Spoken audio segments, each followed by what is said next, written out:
In this video I'm going to be using this flowchart which I have constructed from the previous experience of fixing the budget 2-slot pop-up toaster by Kenwood. And if you haven't seen that video, there should be a link appearing now. From that experience I've constructed this flowchart. Perhaps gone overboard, but I thought it might be useful. And what I'm going to do today is look at another toaster, use the flowchart to try and diagnose its fault and see if I can fix it. Now if we take the flowchart, just flip it over, you'll see a schematic diagram which represents the kind of toaster I'm talking about. It has a number of elements such as the electromagnet and the iron keeper, which form the latch mechanism when you push down the lever. It's got the elements and the double pole lever, double pole switch, which control power to the elements and also how power is tapped off to the circuit board. And the circuit board is connected to the electromagnet and controls how long the lever stays down for. It's also got the adjustment here. So if your toaster corresponds to this general kind of layout, then the flowchart applies, otherwise it probably doesn't. So here's the box for the toaster. This toaster developed a fault. And I stored it up in the loft with the intention of coming back to try and fix it, just like in the previous video. I bought this around 2003 and used it to about 2008 when it failed. It was my first toaster I ever bought and I really liked this toaster, so it'd be great to get it fixed. Now, following the flowchart, what we need to do is get the toaster plugged in with the power switch on, the cover removed and the circuit boards exposed. Now, just like in the previous video, I'm not going to show me this taking the cover off, but just a quick note on the types of screws. There's 4 screws. One has a T10 torque bit and the other one has an ordinary Phillips. So there's 2 types of screws, annoyingly. That's to dissuade you going in, of course. And then the handle and the control for varying the timing just pull off, and then we can remove this cover. So now we've got the toaster exposed. So now, following the first box in the flowchart, what we need to do is connect the toaster up, bearing in mind this is 240 volts, so you need to be very careful and not touch any of the metal in particular. So I've put the handle back on. So let's plug it in and see what the fault is. So I'm turning on. So the first action is to press the lever and see if the elements come on. Well, I've got this lever depressed. There's absolutely nothing coming on. No sign of heating. No sign of anything really. So now, if we look at the flowchart, if the answer to that is no, we go along this way. In the video I showed earlier, we went down this path. So now we're going down a different path. So do any of the elements glow? No. So now we're at this rather large box here, which is basically, it doesn't do anything, there's no power. Now, one of the prerequisites, of course, is that you've checked the fuse, and this goes for any electrical appliance, not just a toaster. you've checked the fuse, you've checked the cables are not broken or anything like that. So now what we need to do is disconnect the toaster from the power supply, check the mechanical action of the toaster lever. Are there any crumbs or matter blocking the switch? So, let me just disconnect it. I'll just unplug it. Let's have a look. Let's put it on its side. The switch on this one is slightly different to the other one. But no, I can see the switch is going right down. So I think the answer to that is that's okay. So yes.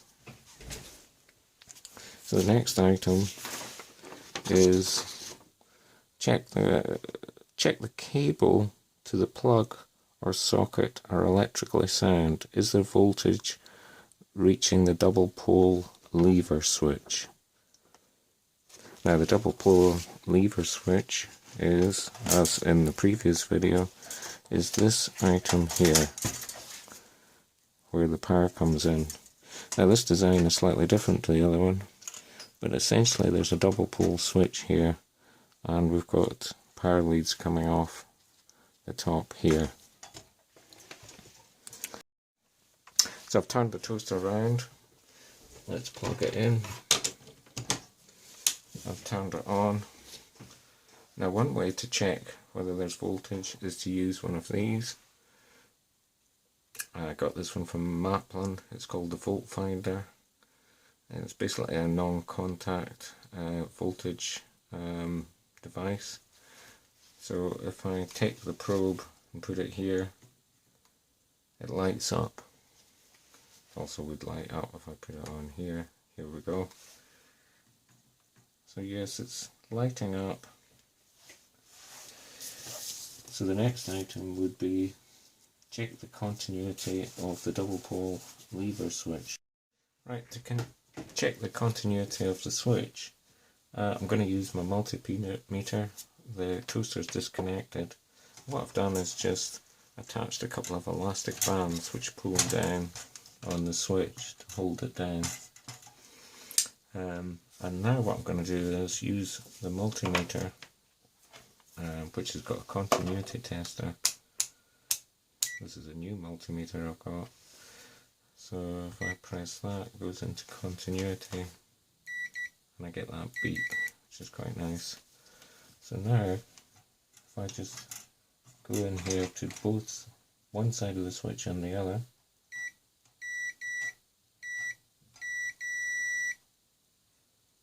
it's showing it as okay. This side though, I'm not getting anything, which is interesting. That's the blue side, which is the neutral, and this side is the live side. I'll just try holding down the switch, because maybe it's not enough pressure on it. It's a bit tricky, but no, I'm not getting anything, so here we are. That looks like a problem. Now I can also see, this is the next item on the flowchart box. Do the switch contacts look blackened or melted? Yes, they do. So this is looking like a very simple problem. I can't believe, because I'm sure I would have tried to fix it before. So now I'm going to go back to what we were talking about before, and with these blackened elements, I'm going to give these a clean and see if that makes a difference. I've got it all disconnected. It's a little bit tricky to get in there. I've got a nail file here. See if we can get in there.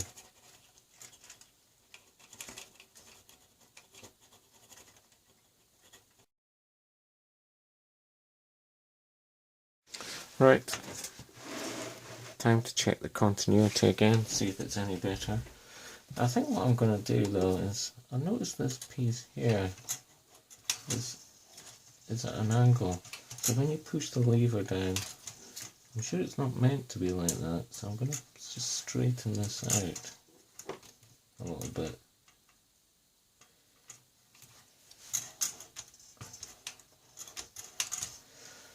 The other thing I've noticed is this is a nice mechanism. It goes down.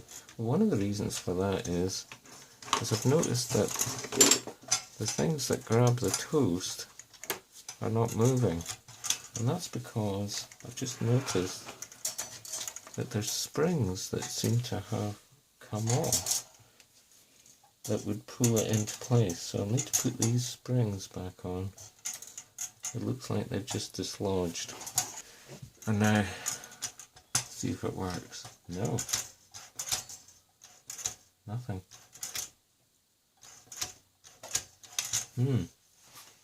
Still not working. So this is the problem.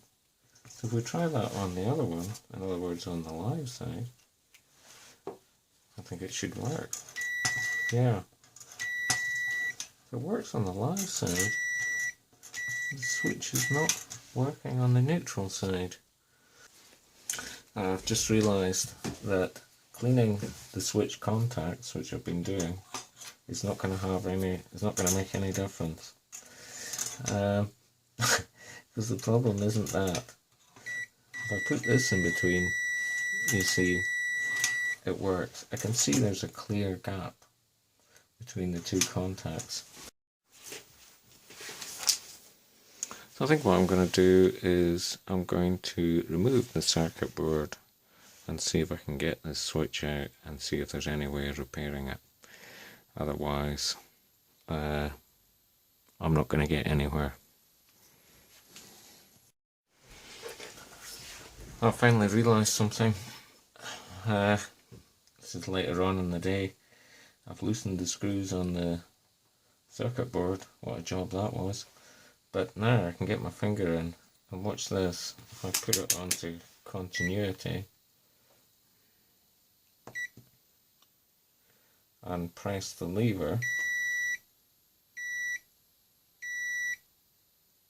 it seems to be working. So the whole problem is to do with this, the way that is not pushing down the switch far enough, rather than anything to do with the switch. Now that I've got it clean, I'm just going to try and bend that wire up a little bit with some pliers.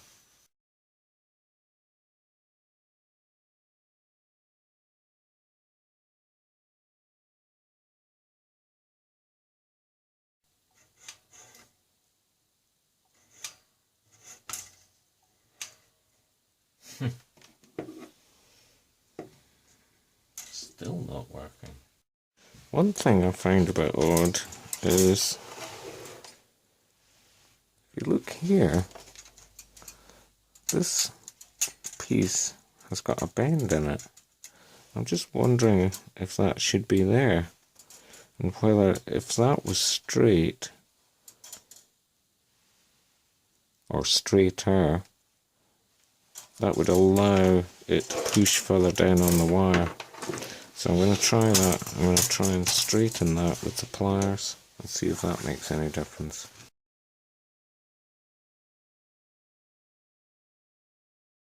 Yeah, this bit now looks much better. You can see it's straight, this bit I'm talking about. But the trouble is that wire has got metal fatigue that it's pushing down onto, and it can't exert enough force on the switch. So every time I bend that back up, it's virtually going to come off soon. Let me tell you where I'm at with it. I need to replace that wire in this switch, which is not an electrical thing, it's just a mechanical thing. In order to get it out though, I need to get this switch out off here. But the circuit board is holding the switch in. But also this white piece is connected to the cable holder, which is screwed in underneath here. Don't know if you can see that. Just there. Now, I could take the whole toaster off mechanism the whole metal part off by starting to, and I started to do this using a screwdriver and take these screws out. There's two screws at this side which require dismantling. I actually started to do this, take the back off and maybe not take the top off, and then you can get at these screws and then lift away the whole thing so that I can get at these screws. But you know what? I think that's going to be a big job, so I just think there's a more elegant way to do it. If we look underneath, through that grid, it's probably difficult to see, I can just about get to the screws that I'm talking about. Unfortunately, of course, I don't know if this is a design fault. You can just see them through there. These are for the cable. They're holding the cable in. I don't know if it was meant that these vents would allow you to take that cable, because what would happen if you wanted to replace the cable? You couldn't do it without taking the whole toaster apart. So I think these vents were meant to be aligned so you could take it out, but they're not. So what I'm going to do is just drill two service holes here and here to allow me to take that cable holder off.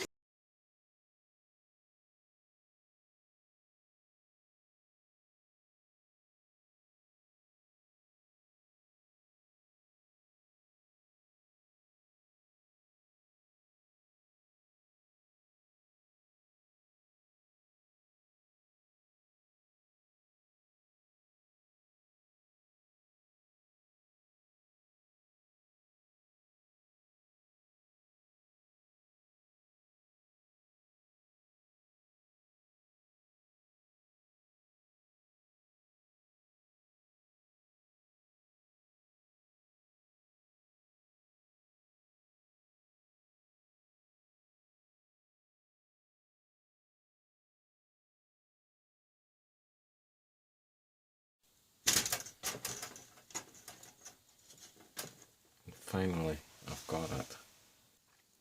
Finally, I've managed to remove the wire from the switch.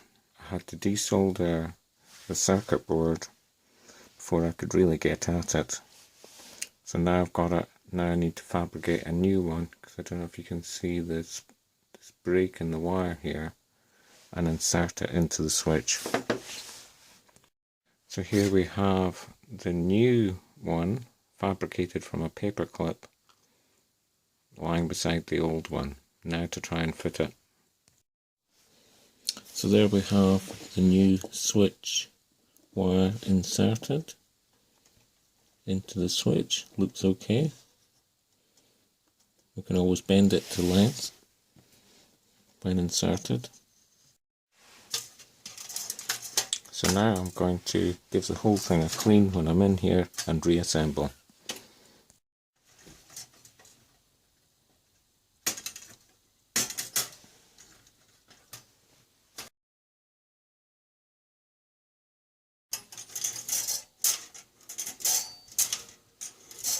Now you can see that the grab mechanism in the slots is working.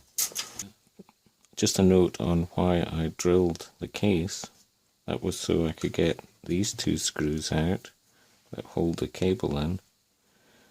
And then what I didn't realise is there's a screw under there that holds the circuit board on, which, well, actually holds the plastic piece that holds the solenoid in place. So if I had a sufficient slot, I might be able to push that cable, loosen that screw, and get the circuit board out without having to dismantle the whole toaster. Now, I had to bend the paperclip lever, and I also had to bend this piece here back to the way it was before, in order that when I press this down, the metal keeper goes low enough down to touch the solenoid. And now I've got a confession to make. Remember, I had to remove, or I had to put back these springs. And actually they were quite difficult to put back with the screwdriver. And also, the screws underneath the base came out really easily, whereas these screws, which I took out this time, were very difficult to come out. Furthermore, this piece here, which is the knob for the control, has got a little break on one of the legs. There's also a little break on this toaster knob. In other words, somebody has been into this toaster before. And guess who that was? Yes, it's all coming back to me. This was in 2009, of course. So I think I got this far by removing the springs. Well, I'll tell you what I did. I took the springs off so that I thought that the solenoid wasn't going down low enough and touching the magnet, or the electromagnet. And by doing that, I ended up breaking that metal wire and breaking the toaster further so the elements didn't come on. So now I'm back to where I was, I think. It's all come back to me, where I was in 2009. So I did try and attempt to fix this toaster, broke it further, and put it in the loft. So now I've got the toaster set up. All I need to do is put the handle on, like that. So let's try and plugging it in and see if it's going to work. Okay, here goes. I don't know if you can hear that, but the elements have come on and there's a lot of heat coming out. Ah!